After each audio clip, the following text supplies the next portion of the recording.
Hey, welcome to the AWS Summit. Today I'm going to talk about the strategy you have to put in place to adopt the AWS Graviton 2 instances to benefit from the best price performance on EC2. I'm Arthur Petitpierre, and I'm an EC2 Graviton Senior Specialist SA at AWS.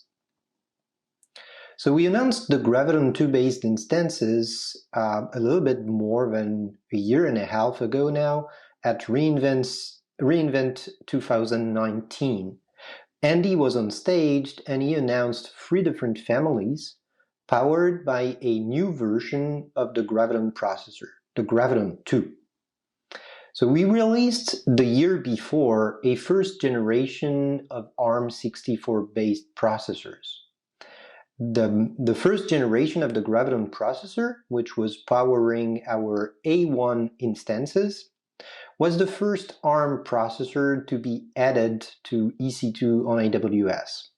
We made it a first-class citizen on EC2, allowing our customers to adopt that new architecture and build applications on top of it.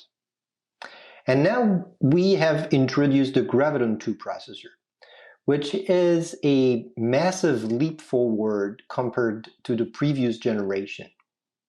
It has been built with a more modern manufacturing technology. We moved from 16 nanometer to 7 nanometer, making it the first 7 nanometer chip on EC2. And it's a way bigger processor overall, 30 billion transistors compared to 5 billion. If you look at the number of vCPUs we offer 4 times more, and each of them is way faster than the one we had on the initial version of the Graviton processor. Andy at reInvent 2019 announced 3 families.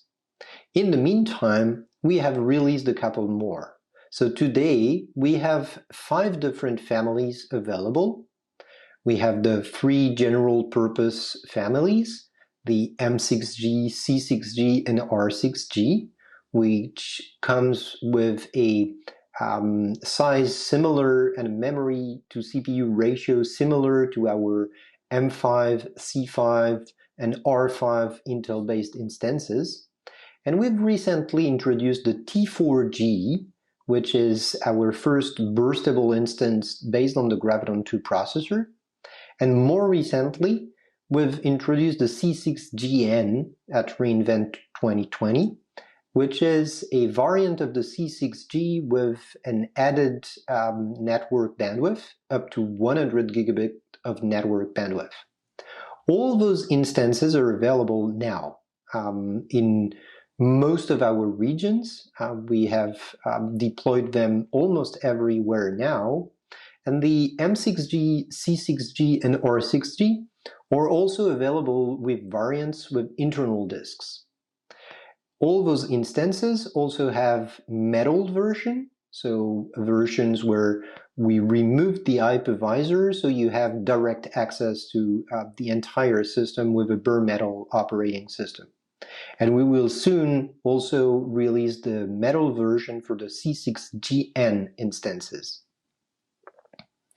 All those instances today offer the highest performance in their family. And not only do they offer the highest performance, but they do that at the lowest possible cost.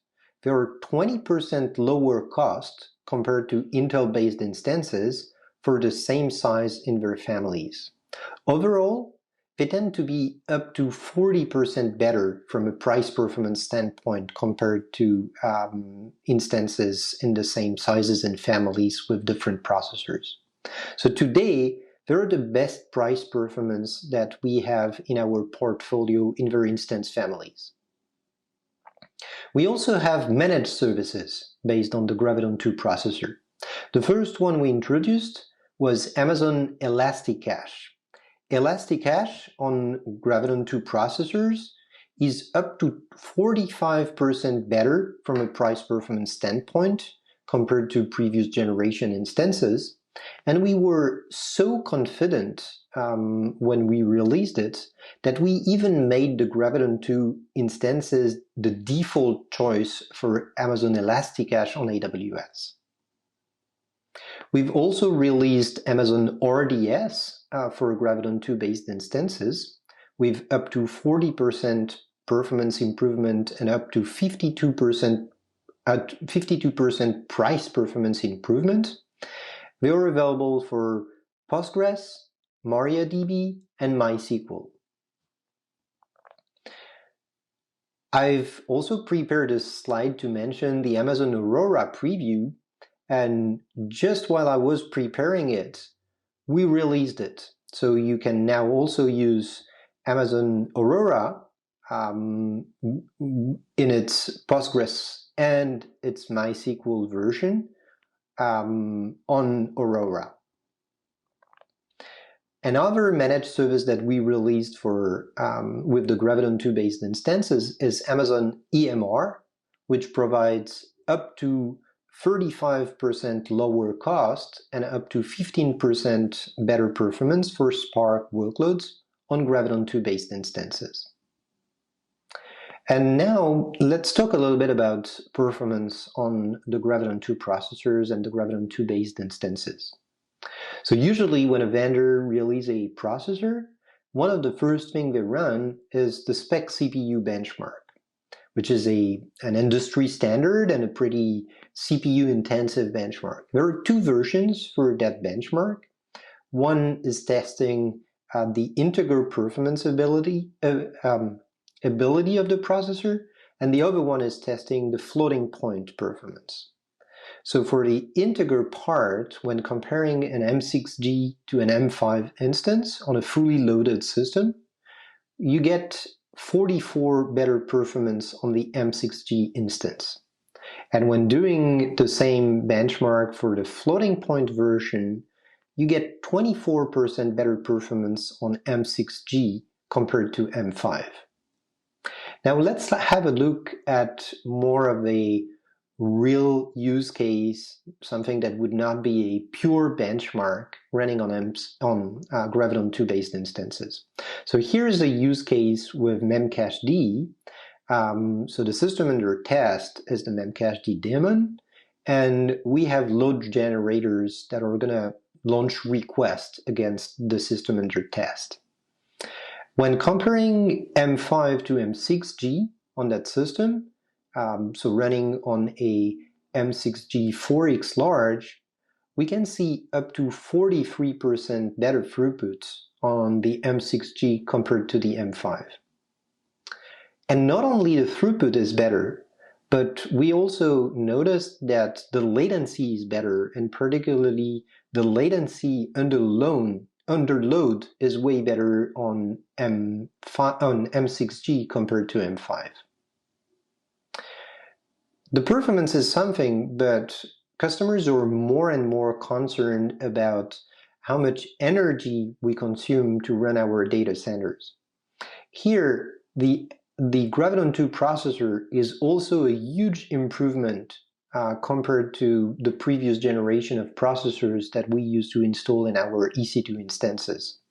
When comparing an R6G metal to an R5 metal, so the largest possible instances that we have in our portfolio for the R family, using the spec benchmark, we were able to see that the Graviton 2 processor was up to 3.5 times better from a performance per watt standpoint compared to our R5 instances.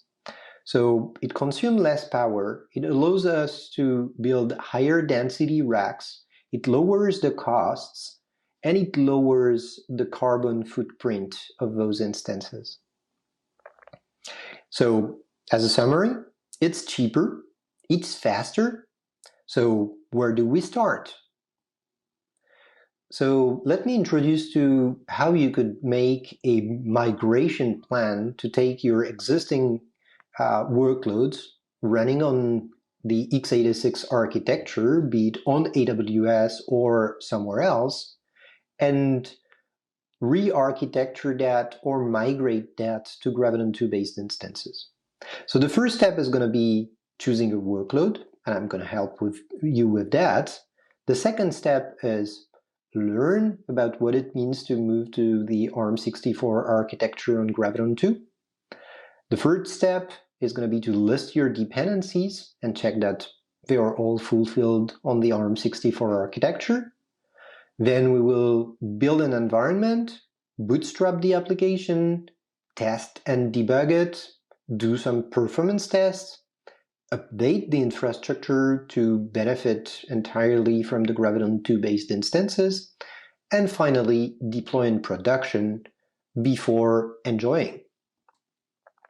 So first step, which is kind of the step 0, you need to find a suitable workload. And there are many ways to adopt the Graviton 2 based instances. Probably the easiest one, where there's virtually no effort to be done, is to adopt our managed services. Here, RDS or Elasticache requires almost no work. You don't have to change anything in your application. The only thing you need is to ensure that you're using the latest version of the database engine that is behind RDS or Elasticache, so that your application would be compatible with those versions. So potentially, you will have to ensure your application is compatible with those latest generation engines. And then you just have to change the instance type and enjoy.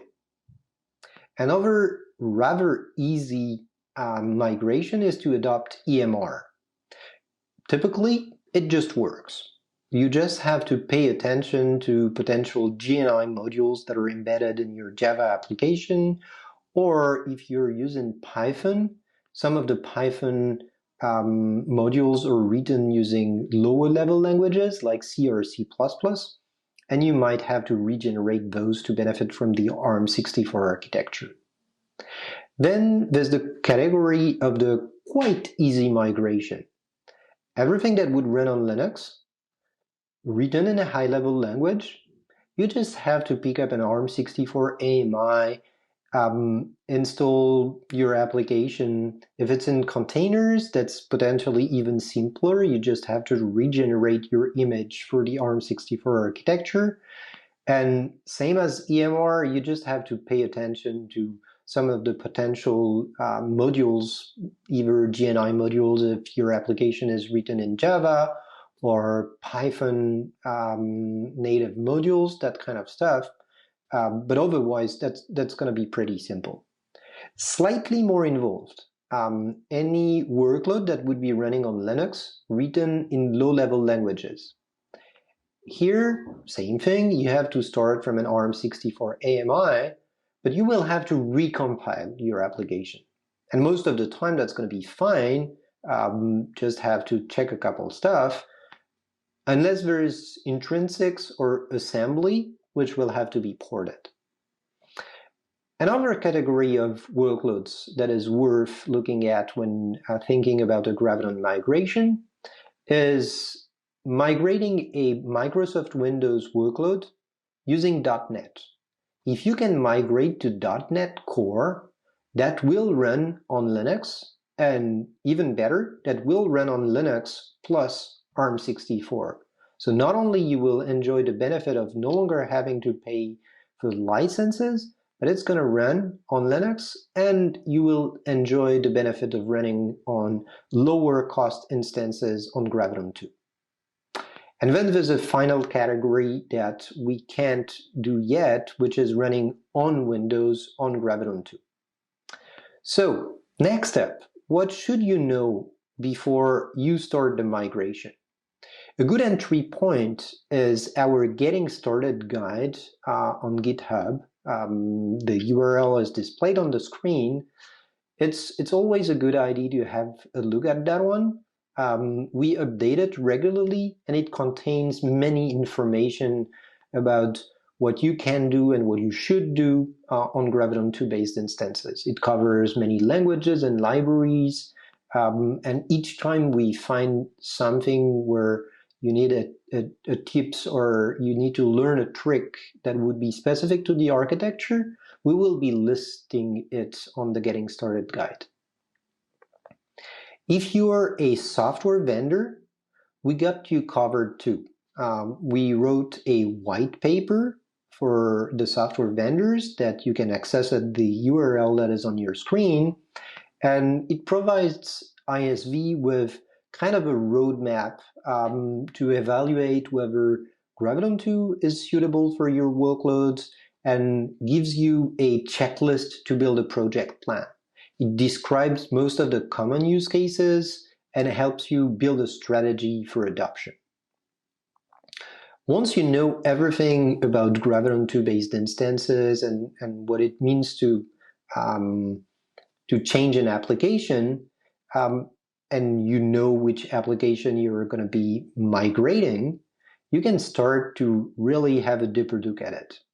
Start with the operating system. Check your Linux distribution, the version, and keep in mind that the latest distributions tend to be more optimized for Graviton 2 based instances, and potentially you will have to upgrade to a distribution that would be supported. Most of them now have support for Graviton 2 based instances, so Amazon Linux 2 obviously is a great choice, but you can also use Ubuntu starting from the version 18.04. 18.04 and 20.04 are going to give you a super good level of performance. A RHEL starting from version 8.2 is a good option too. You can use SUSE. Virtually all of them are covered. Then at the application level, you will have to check the framework or the runtime you're using and potentially all the libraries it depends on, and you will have to check whether they are available on Graviton 2 or whether you need to recompile some of them. All situations can happen. Don't forget about the tools that you're using to run the application. Can be development tools, can be observability tools. Keep in mind that not only the application needs to be ported, but also everything you use to operate it. And it includes security and compliance tools, logging tools, so pay attention to them before reaching the end of the migration. And if needed, if there's any component that you need to upgrade to move to a supported version, do that migration before migrating to Graviton 2. A common use case that we've seen with several different customers is that they had to upgrade their Linux distribution before moving to Graviton 2.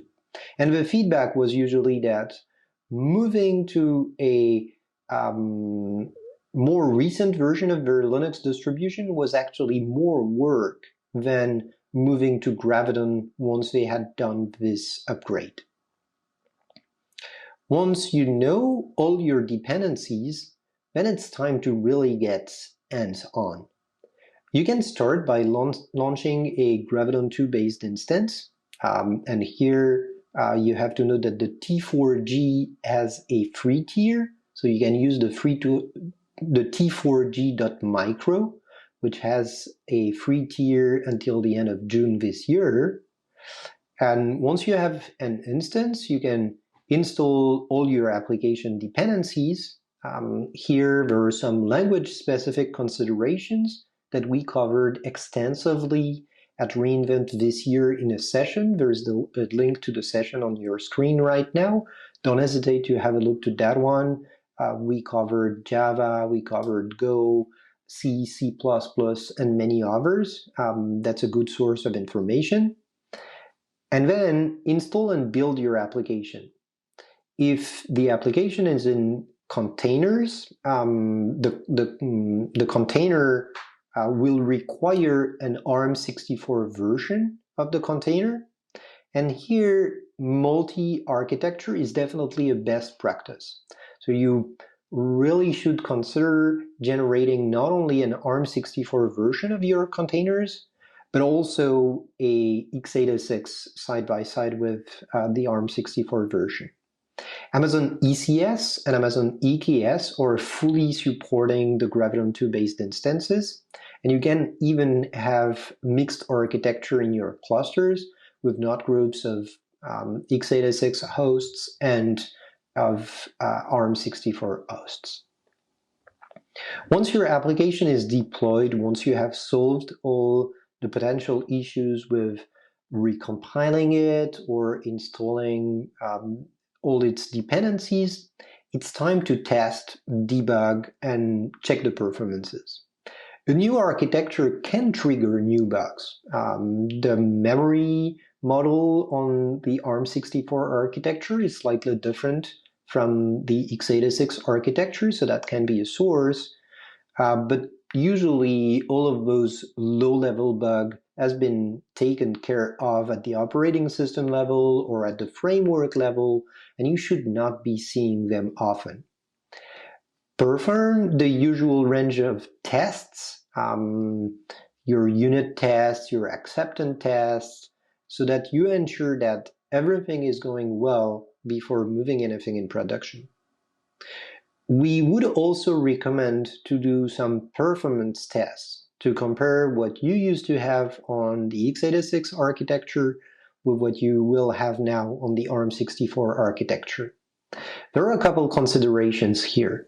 On Graviton 2, every vCPU is a physical core, which means that to get a good idea of the performance that you will get, we recommend testing performance on a fully loaded system to ensure that all the cores are loaded. Also, the best performance are usually reached with the latest version of the software. That can be the operating system, but also any runtime or a version of the language. Go version 1.16, for example, so pretty good improvement on Graviton 2. For PHP, PHP 8 and PHP 7.4 tend to be a lot better than PHP 7.3. Once your tests are doing good and the performance are good, you can move to the next step, which is updating your infrastructure and your deployment system. Updating the infrastructure as code is usually pretty straightforward. Simple changes, mainly the AMI types, the instance types, the AMI IDs, the user data, and potentially in some cases, like in a container environment, it means updating your cluster so you would have side by side during the time of the migration x86 instances and ARM64 based instances. Once the infrastructure is ready, deploy via blue-green method, so adding slowly some ARM64 based instances to the mix, and check that everything goes well. You run in parallel an ARM64 stack along with a x86 stack and check all your monitoring KPIs. Check the error rates, check the latency, check the user behavior if you have indicators for that, just to ensure that everything goes well. If everything goes well, you can go on and have a higher mix and move everything to Graviton 2. And once you're done, celebrate and tell us. We'd love to hear about your migration stories. Now I have a challenge for you. We will soon release a challenge with a full framework to help you run a migration to Graviton 2 in 4 days. Before you leave, the AWS training and certification team has lots of training for you. You can check them out at aws.com/training. Thanks a lot for attending this session. That was a pleasure to guide you into discovering the Graviton 2 based instances and showing how you can migrate a workload. Please complete the session survey This is how we get feedback and how we ensure that our next presentation are going to be even better than the previous one. Thanks a lot. Bye.